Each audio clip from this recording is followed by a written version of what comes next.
ಅತ್ಯುನ್ನವಾದಂತ ಕಾರ್ಯ. ಅಶೋಕ, ವಿರೋಧ ಪಕ್ಷದ ನಾಯಕ ಅಶೋಕ, ನಿಂಗೆ ಹೇಳಿದ್ರೆ ಪಟಾಕಿನಿಂದ ಹಚ್ಚೋರ್ ನಾವು ಅಂತ ಹಚ್ಚಲೇಬೇಕು. ಅಶೋಕ, ಪಟಾಕಿ ನೀನ್ ಕೊಡಿಸ್ಲೇಬೇಕು ಇವಾಗ. ಯಾಕೆ ಅಂತಂದ್ರೆ ಒಂದು ಬಿಗ್ಗೆಸ್ಟ್ ಬ್ರೇಕ್ ಡೌನ್ ಆಗಿದೆ. ಯಾಕಂದ್ರೆ ಡಿ ಕೆ ಶಿವಕುಮಾರ್ ಇಂಟರ್ವ್ಯೂನ್ ಆಗೋದು ಜಾಸ್ತಿ. ಡಿ ಕೆ ಶಿವಕುಮಾರ್ ಅವರೇ, ಪ್ರಣಬ್ ಮೋಹಂತಿ ಅವರನ್ನ ಯಾವುದೇ ಕಾರಣಕ್ಕೂ ಈ SIT ಇಂದ ಈ ಒಂದು ತನಿಖೆ ಮುಗಿಯೋವರೆಗೂ ರಿಲೀವ್ ಮಾಡಂಗಿಲ್ಲ. ರಿಲೀವ್ ಮಾಡಿದ್ರೆ 6 ಕೋಟಿ ಕನ್ನಡಿಗರಿಗೆ, 6 ಕೋಟಿ ನಾಗರಿಕರಿಗೆ, 6 ಕೋಟಿ ಸಿಟಿಸನ್ಸ್ಗೆ ಕಾಂಗ್ರೆಸ್ ಸರ್ಕಾರ ದ್ರೋಹ ಮಾಡಿದ ರೀತಿ. ಹಾಗಾಗಿ ಮತ್ತೊಮ್ಮೆ ಸಿದ್ದರಾಮಯ್ಯ ರಿಕ್ವೆಸ್ಟ್ ಮಾಡೋದೇನು ಅಂತಂದ್ರೆ, ಪ್ಲೀಸ್ ಡು ನಾಟ್ ರಿಲೀವ್ ಇವರನ್ನ ಪ್ರಣಬ್ ಮೋಹಂತಿ ಅವರನ್ನ ಈ ಕೇಸ್ ಮುಗಿಯೋವರೆಗೂ ರಿಲೀವ್ ಮಾಡಕ್ ಹೋಗ್ಬೇಡಿ. Is an asset to this SIT. ಇವತ್ತೇನಾದ್ರೂ ಇಷ್ಟು ಸ್ಪೀಡ್ ಆಗಿ, and thanks a lot SIT ಯ ಮುಖ್ಯಸ್ಥರಾದಂತ ಪ್ರಣಬ್ ಮೋಹಂತಿ ಅವರೇ, SIT ಆಫೀಸ್ ಅಡ್ರೆಸ್ ಅನ್ನ ಹಾಕಿದ್ದೀರಾ, ನಿಮ್ಗೆ ಪೋಸ್ಟ್ ಅಲ್ಲಿ ಮಾಹಿತಿಗಳು ಬರ್ತದೆ. SIT ಆಫೀಸ್ನ ವಾಟ್ಸ್ಆಪ್ ಕೊಟ್ಟಿದ್ದೀರಾ, ವಾಟ್ಸ್ಆಪ್ಗೂ ಕೂಡ ಸಾಕಷ್ಟು ಮಾಹಿತಿಗಳನ್ನ ಎಷ್ಟೋ ಜನ SIT ಅವರು ಯಾರಿಗೂ ಮಾಹಿತಿಯನ್ನ ಕೊಡದೆ ಇದನ್ನ ಎಕ್ಸಿಬಿಷನ್ ಅನ್ನ ಮಾಡ್ತಾ ಇದ್ರು. ಯಾರಿಗೂ 2 ದಿವಸ ಯಾರಿಗೂ ಮಾಹಿತಿನ ಕೊಟ್ಟಿಲ್ಲ, ಮಾಧ್ಯಮದವ್ರಿಗೂ ಕೊಟ್ಟಿಲ್ಲ ಅನ್ಸುತ್ತೆ. ನೆನ್ನೆ ಸಿಕ್ಕಾಪಟ್ಟೆ ಇದರ ವಿಚಾರವಾಗಿ ಬೇರೆಯವ್ರನ್ನ ಕರ್ಕೊಂಡ್ಬಂದು ಮಾಸ್ಕ್ ಹಾಕೊಂಡು ಮಾಡ್ತಾ ಇರ್ಬೋದು. ಅಥವಾ SIT ಅವ್ರೇನೋ ಸೇಲ್ಗಿಲ್ ಆಗ್ಬಿಟ್ರ, ಏನೂ ಸಿಕ್ಕಿಲ್ಲ ಅಂತಂದ್ರೆ ಪಳೆಯುಳಿಕೆ ಇಲ್ಲದ ಜಾಗದಲ್ಲೇನಾದ್ರೂ SIT ಅವರು ಬೇಕು ಅಂತ ಹಾಕ್ಸಿ ದಿಕ್ ತಪ್ಸೋ ಕೆಲಸ ಮಾಡ್ತಾ ಇದಾರ.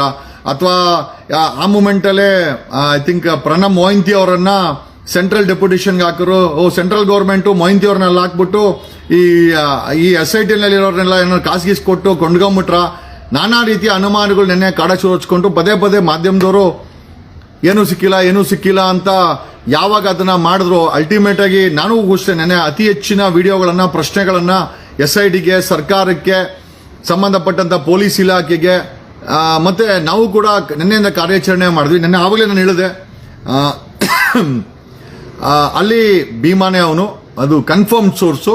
ನನಗೆ SIT ಇಂದ ಕನ್ಫರ್ಮ್ ಸೋರ್ಸು ಅವನು ಭೀಮಾ ಬಿಟ್ರೆ ಬೇರೆ ಯಾರನ್ನು ಕರ್ಕೊಂಡ್ ಬಂದಿಲ್ಲ. That is very very clear. ಆ ವಿಚಾರ ತುಂಬಾ ಕ್ಲಿಯರ್ ಆಗಿದೆ. ಈಗ 6ನೇ ಪಿಟ್ಟಲ್ಲಿ ಒಂದು ಸ್ಕೆಲಿಟನ್ ಅಥವಾ ಪಳೆಯುಳಿಕೆ ಅಥವಾ ರಿಮೈನ್ಸ್ ಆಫ್ ದ ಬಾಡಿ ಸಿಕ್ಕಿದೆ. ಅಂಡ್ ಅಫಿಷಿಯಲ್ ಆಗಿ SIT ಹೇಳಿಲ್ಲ, ಬಟ್ ಆದರೂ ಇದು ಕನ್ಫರ್ಮ್ಡ್ ನ್ಯೂಸ್ ಅನ್ನೋದು ಪೊಲೀಸ್ ಸೋರ್ಸ್ ಇಂದ, SIT ಪೊಲೀಸ್ ಸೋರ್ಸ್ ಇಂದ ಗೊತ್ತಾಗ್ತಾ ಇದೆ. ಏನಕ್ಕೆ ಮೋಸ್ಟ್ಲಿ ನೆನ್ನೆ ಮೊನ್ನೆನೂ ಸಿಕ್ಕಿದೆ, ಅದನ್ನ SIT ಅವರು ಡಿಸ್ಕ್ಲೋಸ್ ಮಾಡ್ತಾ ಇಲ್ಲ. ಬಟ್ ಇಲ್ಲಿ ಜನರಿಗೆ ದಿಕ್ ತಪ್ಪಿಸುವಂತ ವಿಚಾರಗಳನ್ನ, ಏನೂ ಸಿಕ್ಕಿಲ್ಲ ಅಂತ ವಿಚಾರಗಳನ್ನ ಕೆಲವು ಮಾಧ್ಯಮಗಳು ಹರಿದಾಡ್ತಾ ಇದ್ರೆ people are in a big confusion. ಹಾಗಾಗಿ ಇವತ್ತು 6ನೇ ಪಿಟ್ಟಲ್ಲಿ ಐ ಥಿಂಕ್ ಹ್ಯೂಮನ್ ಸ್ಕೆಲಿಟನ್ ಅಥವಾ ಅಳಿದುಳಿದ ಕಳೆ ಬರಹ ಅಂತ ಕನ್ನಡದಲ್ಲಿ ಏನ್ ಹೇಳ್ತಾರೆ, ಅದು ಸಿಕ್ಕಿದೆ ಅಂತ ಮಾಹಿತಿ ಇದೆ. ಅಫಿಷಿಯಲ್ ಕನ್ಫರ್ಮೇಶನ್ SIT ಮಾಡಬೇಕಾಗಿದೆ. ನನಗೆ ಅನ್ಸುತ್ತೆ 13 ಪಿಟ್ಟನ್ನ ಮಾರ್ಕ್ ಮಾಡಿದಾರಲ್ವಾ, 13 ಪಿಟ್ಟನ್ನ ತೆಗೆದ ಮೇಲೆ ಕಂಪ್ಲೀಟ್ ಆಗಿ ಪಾಸಿಬಲ್ SIT ಅವರು ಒಂದು ಪ್ರೆಸ್ ಬ್ರೀಫ್ ಅನ್ನೋ ಅಥವಾ ಪ್ರೆಸ್ ಮೀಟ್ ಅನ್ನೋ ಅಥವಾ ಸಾರ್ವಜನಿಕರ ಜೊತೆ ಹಂಚ್ಕೊಳ್ಳೋ ಅಂತ ಕೆಲಸವನ್ನ ಮಾಡ್ತಾರೆ ಅಂತ. The biggest trouble what SIT ಅವರು ಸಮಸ್ಯೆ ಏನು ಅಂತಂದ್ರೆ, ಕಂಟಿನ್ಯೂಸ್ ಆಗಿ ನಾನ್ ಸ್ಟಾಪ್ ಮಳೆ ಬರ್ತಾ ಇದೆ. ಮಳೆ ಬರಲಿ, ಬಿರುಗಾಳಿ ಆಗ್ಲಿ, SIT ಅವರು ಅಗಿಯೋದನ್ನ ಮಾತ್ರ ಯಾವುದೇ ಕಾರಣಕ್ಕೂ ನಿಲ್ಲಿಸ್ತಾ ಇಲ್ಲ. ಹಂಗಾಗಿ ದ ಬಿಗ್ಗೆಸ್ಟ್ ಬ್ರೇಕ್ ಈಗ ಸಿಗ್ತಾ ಇರುವಂತಹ ಬಿಗ್ಗೆಸ್ಟ್ ಬ್ರೇಕ್ ಏನು ಅಂತಂದ್ರೆ 6ನೇ ಪಿಟ್ಟಲ್ಲಿ ಪಳೆಯುಳಿಕೆ ಸಿಕ್ಕಿದೆ. ಅಂಡ್ ಆಸ್ ಪರ್ ಭೀಮಾ ಹೇಳ್ತಾ ಇರೋ ಪ್ರಕಾರ 6ನೇ ಪಿಟ್ ಅಂತ ಹೇಳಿಲ್ಲ ಅವನು, 8ನೇ ಪಿಟ್ಟು ಮತ್ತೆ 13ನೇ ಪಿಟ್ಟು. ಮೋಸ್ಟ್ ಇಂಪಾರ್ಟೆಂಟ್ ಇಸ್ 13ನೇ ಪಿಟ್ಟು.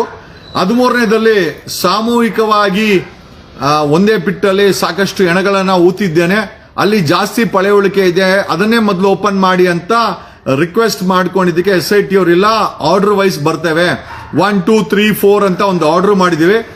ಅದೇ ಪ್ರೋಸೆಸ್ ಅಲ್ಲಿ ನಾವು ಇಲ್ಲಿವರೆಗೂ ನಿನ್ನೆವರೆಗೂ 1 to 5 ಆಯ್ತು, ಇವತ್ತು 6th. 13ನೇ ಅನ್ನೋ ಪಿಟ್ಟಲ್ಲಿ ಅತಿ ಹೆಚ್ಚಿನ ಐ ಥಿಂಕ್ ಜನರನ್ನ ಒಟ್ಟಿಗೆ ಅಥವಾ ಹೆಣಗಳನ್ನ ಒಟ್ಟಿಗೆ ಊತಿದ್ದಾನೆ ಅನ್ನೋದನ್ನ ಹೇಳಿದಾನೆ. 13th ಪಿಟ್ ಅಥವಾ 13th ಸೈಟ್ ಏನಿದೆ, as per SIT the most important site, ಅಲ್ಲಿ 1ಕ್ಕೂ ಹೆಚ್ಚು ಶವಗಳನ್ನ ಈತ ಒಟ್ಟಿಗೆ ಊತ ಹಾಕಿದ್ದಾನೆ ಅಂತ ಮಾಹಿತಿ ಇದ್ರೆ. ಇನ್ಫ್ಯಾಕ್ಟ್ ಯಾರೋ ಹೇಳಿದ್ರು 8 ಶವಗಳನ್ನ 13ನೇ ಪಿಟ್ಟಲ್ಲಿ ಹಾಕಿದೆ ಅಂತ. ನಾವು it is very premature even to imagine, but ಮಾಡಿರೋದಂತೂ ಸಿದ್ಧ. ನಾವು ನಮ್ಮ ನಂಬಿಕೆಗಳು ಸುಳ್ಳಾಗಲಿಲ್ಲ. SITಯನ್ನ ರಚನೆ ಮಾಡಿ ಮುಖಕ್ಕೆ ಮಸಿ ಆಗುತ್ತೆ, ಇದೆಲ್ಲ ಸುಳ್ಳು ಅಂದಂತ ವ್ಯಕ್ತಿಗಳಿಗೆ, ಆಮೇಲೆ ವಿರೋಧ ಪಕ್ಷದ ರಸೋಕ ಪಟ್ಟಾಕಿನಿಂದ ಹಚ್ಚೋರ್ ಮಾತ್ರ ನಾವೇ. ಯಾಕೆ ಅಂತಂದ್ರೆ 6th pit ಅಲ್ಲಿ ಸ್ಕೆಲ್ಟನ್ ಸಿಕ್ಕಿದೆ, ಹ್ಯೂಮನ್ ರಿಮೈನ್ಸ್ ಸಿಕ್ಕಿದೆ, ಅವಶೇಷಗಳು ಸಿಕ್ಕಿದೆ. And that's a biggest breakdown. ಅದು ನಿಜವಾಗ್ಲೂ ಒಂದು ಅತ್ಯುನ್ನವಾದಂತ ಕಾರ್ಯ. ಅಶೋಕ, ವಿರೋಧ ಪಕ್ಷದ ನಾಯಕ ಅಶೋಕ, ನಿಂಗೆ ಹೇಳಿದ್ರೆ ಪಟಾಕಿನಿಂದ ಹಚ್ಚೋರ್ ನಾವು ಅಂತ ಹಚ್ಚಲೇಬೇಕು. ಅಶೋಕ ಪಟಾಕಿ ನಿನ್ ಕೊಡಿಸ್ಲೇಬೇಕು ಇವಾಗ. ಯಾಕೆ ಅಂತಂದ್ರೆ ಒಂದು ಬಿಗ್ಗೆಸ್ಟ್ ಬ್ರೇಕ್ ಡೌನ್ ಆಗಿದೆ 6th pit ಅಲ್ಲಿ. The SIT has identified a skeleton, human remains, ಅವಶೇಷಗಳು ಸಿಕ್ಕಿದೆ. ದಟ್ಸ್ ಅ ಬಿಗ್ಗೆಸ್ಟ್ ಒಂದು ಖುಷಿ ವಿಚಾರ ಅಂತ ಹೇಳುವುದು. ಎಸ್, ಸತ್ತೋಗಿದಾರೆ, ಇಲ್ಲ ಅಂತ ಹೇಳ್ತಾ ಇಲ್ಲ. ಬಟ್ ಆದ್ರೆ ಇಷ್ಟೆಲ್ಲ ಪ್ರಯತ್ನಗಳ ನಡುವೆ ನಮಗೆ ಈ ಒಂದು ಪಳೆಯುಳಿಕೆಯನ್ನ SIT ಐಡೆಂಟಿಫೈ ಮಾಡಿದ್ರೆ. ಬಟ್ ಒಂದಂತೂ ನಿಜ, ಪಬ್ಲಿಕ್ ಪ್ರೆಷರ್ ಇದೇ ರೀತಿ ಮೇಂಟೈನ್ ಮಾಡಿ. ಯಾವುದೇ ಕಾರಣಕ್ಕೂ ಸಿಕ್ತು ಅಂತ ಕೋಲ್ಡ್ ಆಗಬೇಡಿ. ಈ ಪಬ್ಲಿಕ್ ಪ್ರೆಷರ್ ಇದೇ ರೀತಿ ಇರಬೇಕು. ನಾನು ಕಳೆದ 15 ದಿವಸದಿಂದ non stop I am chasing. SIT ನ ಮಾಡಿಸೋದಿಂದ ಹಿಡಿದು, SIT ನ ಆಕ್ಟಿವೇಟ್ ಮಾಡೋದ್ರಿಂದ ಹಿಡಿದು, ನನ್ನೇ ಮನೆ ಹೇಳಿದೆ, ತಾಳ್ಮೆ ಕಳ್ಕೊಂಬೇಡಿ. ಬಿಲೀವ್, ನಿಮ್ಮ ನಂಬಿಕೆ ಇರಲಿ. ನಂಬಿಕೆ ಸುಳ್ಳಾಗಲ್ಲ, ಸಿಕ್ಕೇ ಸಿಗುತ್ತೆ. ಸಿಕ್ಕಿದೆ ಇವತ್ತು 6ನೇ pit ಅಲ್ಲಿ ಪಳೆಯುಳಿಕೆ ಸಿಕ್ಕಿದೆ. ಇದು ನಿಜವಾಗ್ಲೂ ಕೋಟ್ಯಾಂತರ ಕಣ್ಣುಗಳು, ಕೋಟ್ಯಾಂತರ ಮನಸ್ಸುಗಳು ಈ ಒಂದು ಹತ್ಯಾಕಾಂಡಕ್ಕೆ ನ್ಯಾಯ ಸಿಗಬೇಕು. ಆಮೇಲೆ ಖಂಡಿತವಾಗಿ ಅವನು ಯಾರೋ ಬೆಳಗ್ಗೆ BC ಪಾಟೀಲ್ ಹಾಕಿದ್ದ ಮಾನಸಿಕ ಅಸ್ವಸ್ಥ ಅಂತೆ. ಲೋ ಯಜಮಾನ, BC ಪಾಟೀಲ್ ಮುಂಚೆ ಪೊಲೀಸ್ ಅಪ್ಪ ಆಗಿದೆ, ರಾಜಕಾರಣಿ ಆಗ್ಬಿಟ್ಟೆ, ಇದ್ದಕ್ಕಿದ್ದಂಗೆ ತಲೆ ತಿರುಗ್ಬಿಡ್ತಲ್ಲ. ಕಂಡವ್ರ ಹೆಣ್ಮಕ್ಳು, ನಿಮ್ಮನೆ ಹೆಣ್ಮಕ್ಳು ಆಗಿದ್ರೆ BC ಪಾಟೀಲ್ ಹೇಳ್ದ ಆ ಭೀಮನಿಗೆ ಮಾನಸಿಕ ಅಸ್ವಸ್ಥ, ತಲೆನ ಚೆಕ್ ಮಾಡಿಸಿ ಅಂತ. BC ಪಾಟೀಲ್ ರಿಹ್ಯಾಬಿಲಿಟೇಷನ್ ಸೆಂಟರ್ಗೆ ಸೇರ್ಕೊಂಡು ನಿನ್ ತಲೆನ ಚೆಕ್ ಮಾಡಿಸ್ಕೋ, ಮತ್ತೆ ಚೆಕ್ ಮಾಡಿಸ್ಕೋ. ಬಿಲ್ ಬೇಕಾದ್ರೆ ಭಿಕ್ಷೆ ಎತ್ಬಿಟ್ಟು ಕರ್ನಾಟಕದಲ್ಲಿ ನಾವೇ ನಿಂಗೆ ಕೊಟ್ಬಿಡ್ತೀವಿ ಆ ಬಿಲ್ಲನ್ನ, ನಿನ್ನ ಕೈಯಿಂದ ಖರ್ಚು ಮಾಡ್ಕೊಂಬೇಡ. ಈ ರೀತಿ ಮಾನಸಿಕ ಅಸ್ವಸ್ಥರಂತ ಅಥವಾ ಮಾನಸಿಕ ಹಿನ್ನೆಲೆ ಇರುವಂತ ವ್ಯಕ್ತಿಗಳು ಅಧಿಕಾರಕ್ಕೆ ಬರೋದು, MLA ಆಗೋದು, ಈ ರೀತಿ ಬಾಯಿ ಮುಚ್ಕೊಂಡು ಕೂತ್ಕೊಳ್ಳೋದು. ನೋಡ್ರಿ, ವಿರೋಧ ಪಕ್ಷದವರು ಏನು ಮಾಡ್ಲಿಲ್ಲ. ಎಷ್ಟು ಅಡ್ಡ ಹಾಕಬೇಕು ಅಷ್ಟು ಅಡ್ಡಾನ ಹಾಕಿದ್ರು. ಆಮೇಲೆ ಇನ್ನೊಂದು ಹೇಳ್ತೀನಿ, ಯಾವಾಗ ಹಿಂದೂ ಕೇರಳ ಸರ್ಕಾರ, ಮುಸ್ಲಿಮು ಕೇರಳ ಸರ್ಕಾರ ವರ್ಕೌಟ್ ಆಗಿಲ್ಲೋ, ಪ್ರಣಬ್ ಮೊಹಂತಿನ CBIಗೆ ಸೆಂಟ್ರಲ್ ಡೆಪ್ಯುಟೇಷನ್ಗೆ ಕೇಂದ್ರ ಸರ್ಕಾರ ಎತ್ತಾಕ್ಸಿ ಒಟ್ನಲ್ಲಿ ಸಮಾವ್ ಈ ಒಂದು SIT ಕಾರ್ಯಾಚರಣೆಯನ್ನ ನಿಲ್ಲಿಸಬೇಕಂತ ಎಲ್ಲಾ ಪ್ರಯತ್ನವನ್ನ BJP ಕಾಂಗ್ರೆಸ್ ಮಾಡಿದೆ. JDS ಅವರು ಎಲ್ಲೂ ಕಾಣಿಸ್ಲಿಲ್ಲ. ಬಟ್ ಮೌನ ಕೂಡ ಒಳ್ಳೇದಲ್ಲ JDSದು. ಬಟ್ ಅಲ್ಟಿಮೇಟ್ಲಿ ಇವತ್ತೇನಾದ್ರೂ ಈ ಒಂದು ಪಳೆಯುಳಿಕೆಗಳು ಸಿಕ್ಕಿದ್ದು ನಿಜವಾಗ್ಲೂ ನಾವು ಸಂಭ್ರಮಿಸಬೇಕಂದ್ರೆ ಅಲ್ಟಿಮೇಟ್ ಆಗಿ ಜನಗಳ ಪ್ರಯತ್ನ, ಜನಗಳ ಒಂದು ಅಟ್ಯಾಚ್ಮೆಂಟ್ ಈ ಕೇಸ್ ಬಗ್ಗೆ.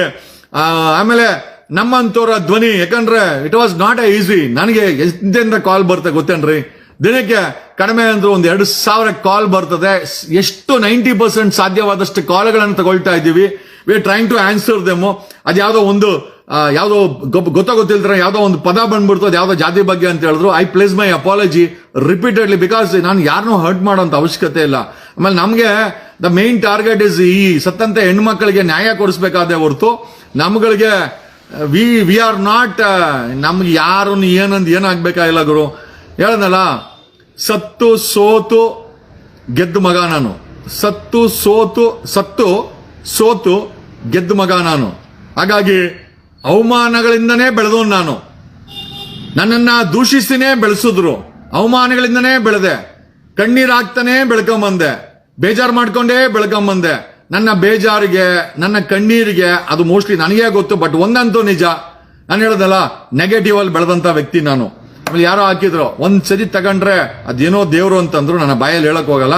I don't compare my self. But one thing is certain, ನಾನು ಏನಾದ್ರು ತಗೊಂಡ್ರೆ ರಾತ್ರಿ ಬೆಳಗ್ಗೆ ನಿದ್ದೆ ಮಾಡಲ್ಲ. ಅಲ್ಟಿಮೇಟ್ ಆಗಿ ಆ ಕೆಲಸ ಆಗ್ಲೇಬೇಕು. And today is the great day. ನಾನು ರಾಜ್ಯ ಸರ್ಕಾರದ ಸಿದ್ದರಾಮಯ್ಯನವ್ರು ಕೇಳೋದೇನು ಅಂತಂದ್ರೆ, ಯಾವುದೇ ಕಾರಣಕ್ಕೂ ಮೊಹಂತಿ SIT ಚೀಫ್ ಮೊಹಂತಿ ಅವರನ್ನ ಕರ್ನಾಟಕದಿಂದ ಯಾವುದೇ ಕಾರಣಕ್ಕೂ ರಿಲೀವ್ ಮಾಡಬೇಡಿ.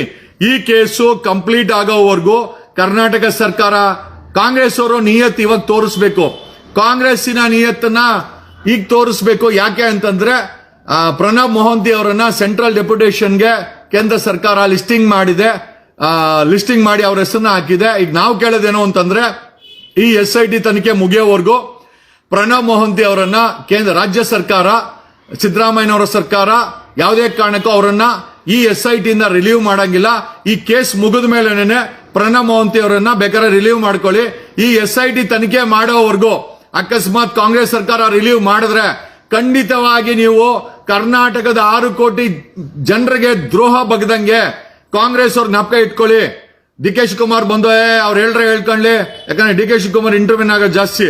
DK ಶಿವಕುಮಾರ್ ಅವರೇ, ಪ್ರಣಬ್ ಮೊಹಂತಿ ಅವರನ್ನ ಯಾವುದೇ ಕಾರಣಕ್ಕೂ ಈ SIT ಇಂದ ಈ ಒಂದು ತನಿಖೆ ಮುಗಿಯೋವರೆಗೂ ರಿಲೀವ್ ಮಾಡಂಗಿಲ್ಲ. ರಿಲೀವ್ ಮಾಡಿದ್ರೆ 6 ಕೋಟಿ ಕನ್ನಡಿಗರಿಗೆ, 6 ಕೋಟಿ ನಾಗರಿಕರಿಗೆ, 6 ಕೋಟಿ ಸಿಟಿಸನ್ಸ್ಗೆ ಕಾಂಗ್ರೆಸ್ ಸರ್ಕಾರ ದ್ರೋಹ ಮಾಡಿದ ರೀತಿ. ಹಾಗಾಗಿ ಮತ್ತೊಮ್ಮೆ ಸಿದ್ದರಾಮಯ್ಯ ರಿಕ್ವೆಸ್ಟ್ ಮಾಡೋದೇನು ಅಂತಂದ್ರೆ, please do not relieve Pranab Mohanty ಅವರನ್ನ ಈ ಕೇಸ್ ಮುಗಿಯೋವರೆಗೂ ರಿಲೀವ್ ಮಾಡಕ್ ಹೋಗ್ಬೇಡಿ. Is an asset to this SIT. ಇವತ್ತೇನಾದ್ರೂ ಇಷ್ಟು ಸ್ಪೀಡ್ ಆಗಿ, and thanks a lot SIT ಮುಖ್ಯಸ್ಥರಾದಂತ ಪ್ರಣಬ್ ಮೊಹಂತಿ ಅವರೇ, SIT ಆಫೀಸ್ ಅಡ್ರೆಸ್ ಅನ್ನ ಹಾಕಿದ್ದೀರಾ, ನಿಮ್ಗೆ ಪೋಸ್ಟ್ ಅಲ್ಲಿ ಮಾಹಿತಿಗಳು ಬರ್ತದೆ. SIT ಆಫೀಸಿನ ವಾಟ್ಸ್ಆಪ್ ಕೊಟ್ಟಿದ್ದೀರಾ, ವಾಟ್ಸ್ಆಪ್ಗೂ ಕೂಡ ಸಾಕಷ್ಟು ಮಾಹಿತಿಗಳನ್ನ ಎಷ್ಟೋ ಜನ ಕಳಿಸಬೇಕು ಅಂತಿದ್ದಾರೆ. ನಾನು ಅವ್ರಿಗೆ ಅದನ್ನ ಹಾಕಿದ್ದೀನಿ. They will forward it to you. And thanks a lot. 3 ದಿನಗಳ ಅದೇ ಹೇಳಿದ್ನಲ್ಲ, ತಾಳಿದವನು ಬಾಳಿಯಾನು. ನಮ್ಗೆ ತಾಳ್ಮೆ ತುಂಬಾ important. The most important is continuous ಆಗಿ ಮಳೆ ಬೀಳ್ತಾ ಇದೆ, ಆದ್ರೂ ಕೂಡ 6ನೇ ಪಿಟ್ಟಲ್ಲಿ ನಮಗೆ ಬೇಕಾದಂತ ವಿಚಾರ ಸಿಕ್ಕಿದೆ ಅಂತ ಹೇಳುತ್ತಾ, whatever it is there, and I congratulate. ನಾನು ನಿಮ್ಮನ್ನೆಲ್ಲ ಕಂಗ್ರಾಚುಲೇಷನ್ ಮಾಡ್ತೇನೆ. ಜೀವನದಲ್ಲಿ ಯಾವತ್ತೂ ನಂಬಿಕೆ ಕಳ್ಕೊಳಕ್ ಹೋಗ್ಬೇಡಿ. ಆಮೇಲೆ ಯಾವತ್ತೇ ಆಗಿರ್ಲಿ ಒಂದ್ ವಿಚಾರ ಅರ್ಥ ಮಾಡ್ಕೊಳ್ಳಿ, ಜೀವನದಲ್ಲಿ ನಾವು ಸೋತು ಗೆಲ್ಬೇಕಂತೆ. ನಾನು ಜೀವನದಲ್ಲಿ ಸೋತು ಗೆದ್ದಿರುವಂತ ವ್ಯಕ್ತಿ, ಮಾನ ಅವಮಾನಗಳಿಂದನೇ ಬೆಳೆದಿರುವಂತ ವ್ಯಕ್ತಿ. ಎಷ್ಟು ತುಳಿದ್ರು, ಎಷ್ಟು ನನ್ನ ಬಗ್ಸಕ್ ಟ್ರೈ ಮಾಡಿದ್ರು, ಅಷ್ಟೇ ನಾನು ಬೆಳೆದಿರೋಂಥ ವ್ಯಕ್ತಿ. ಹಾಗಾಗಿ ದಯಮಾಡಿ ನಂಬಿಕೆ ಅನ್ನೋದು ಮನುಷ್ಯನಿಗೆ ತುಂಬಾ ಇಂಪಾರ್ಟೆಂಟು. ನಮ್ಮ ಫೋಕಸ್ ತುಂಬಾ ಇಂಪಾರ್ಟೆಂಟು. Thanks a lot. ಒಂದು ಮಟ್ಟಕ್ಕೆ ನಮ್ಮ ಹೋರಾಟ ಸಕ್ಸಸ್ಫುಲ್ ಆಗಿದೆ, ಅದಕ್ಕೆಲ್ಲ ನೀವು ಕೂಡ ಅಷ್ಟೇ ಇಂಪಾರ್ಟೆಂಟು. ನಿಮ್ಮೆಲ್ಲರಿಗೂ ಧನ್ಯವಾದಗಳನ್ನು ಹೇಳುತ್ತಾ, ಇಲ್ಲಿ ಮೆಸೇಜ್ ಹಾಕಿದ್ದಕ್ಕೆ, ಶೇರ್ ಮಾಡಿದ್ದಕ್ಕೆ, ಒಂದಷ್ಟು ಜನ ಒಂದು ಕೊಂಕು ಮಾತುಗಳನ್ನು ವ್ಯಕ್ತಪಡಿಸಿದ್ದಕ್ಕೆ ಎಲ್ಲದಕ್ಕೂ, ಆಮೇಲೆ ಯಾರಿಗಾದ್ರೂ ನನ್ನ ಲೈವ್ ಅಲ್ಲಿ ಅಕಸ್ಮಾತ್ ಗೊತ್ತಿಲ್ಲದ ಪದ ಬಳಕೆನಲ್ಲಿ ಏನಾದ್ರೂ ಅಪ್ಪಿತಪ್ಪೇನಾದ್ರೂ ಬಂದಿದ್ರೆ ಅದಕ್ಕೆ ಮತ್ತೊಮ್ಮೆ ಕ್ಷಮೆ ಇರಲಿ ಅಂತ ಕೇಳ್ತಾ, ಐ ಡೋಂಟ್ ಮೈಂಡ್ ಅಪಾಲೈಸೈಸಿಂಗ್. ಆಮೇಲೆ ಈ ಅಪಾಲಜಿ ಕೂಡ ಮನಸ್ಸಿನಿಂದ ಬರೋಂಥ ಅಪಾಲಜಿ, ಇದು ಕಾಟಾಚಾರಕ್ಕೆ ಮಾಡ್ತಾರೆ ಅಪಾಲಜಿ ಅಲ್ಲ. ನಾನು ಹೇಳ್ತಾ ಇದ್ದೇನೆ, ಅಕಸ್ಮಾತ್ ಆಗಿರ್ಬೋದು. ಇಷ್ಟು ದೊಡ್ಡ ಆಪರೇಷನ್ಸ್ ನ ತಗೊಂಡಾಗ ನಮ್ಮ ಮೈಂಡ್ ಸ್ಥಿತಿನಲ್ಲೂ ಕೂಡ ಏನೋ ಗೊತ್ತಿಲ್ಲದ್ರೆ ಬಂದಿರಬಹುದು. ಬಟ್ ಉದ್ದೇಶಪೂರ್ವಕವಾಗಿ ಯಾರಿಗೂ ಏನೋ ಅಂದಿರಲ್ಲ, ಗೊತ್ತಿಲ್ಲದ್ರೆ ಬಂದಿದ್ರೆ once again I place my apology, kindly accept my apology ಅಂತ ಹೇಳುತ್ತಾ, ಯಾರನ್ನೂ ದೂಷಿಸುವ ಅವಶ್ಯಕತೆ ಇಲ್ಲ, ಯಾರನ್ನು ಬೇಜಾರ ಮಾಡೋ ಅವಶ್ಯಕತೆ ಇಲ್ಲ. ಯಾರಿಗಾರ ಮನಸ್ಸಿಗೆ ಆಗಿದ್ರೆ ಈ ಒಂದು ಕೈ ಮುಗ್ದಿರುವಂತ ಕೈಗಳೇ ನಿಮ್ಗೆ ಅಪಾಲಜಿ ಅಂತ ತಿಳ್ಕೊಳ್ಳಿ. I place my apology. Thanks a lot. Love you all and we are successful. Okay, ನಾವೆಲ್ಲ ಸಕ್ಸಸ್ಫುಲ್ ಆಗಿದ್ದೀರಿ, ಅದಂತೂ ತುಂಬಾ ಇಷ್ಟ ಆಯ್ತು. ಒಬ್ಬ ಸಾಮಾನ್ಯ ಜನರು ಹೋರಾಟ ಈ ಮಟ್ಟಕ್ಕೆ ಒಂದು ಸಕ್ಸಸ್ ಆಗುತ್ತೆ ಅಂತ ಅನ್ನೋದಕ್ಕೆಲ್ಲ ನೀವೇ ಕಾರಣ, ನಿಮ್ಮ ನಿಷ್ಠೆನೇ ಕಾರಣ ಅಂತ ಹೇಳುತ್ತೆ ಲೈವ್ ಅನ್ನು ಮುಗಿಸ್ತಾ ಇದ್ದೀನಿ. Thanks a lot. Love you all. Thank you Karnataka, thank you Bengaluru, thank you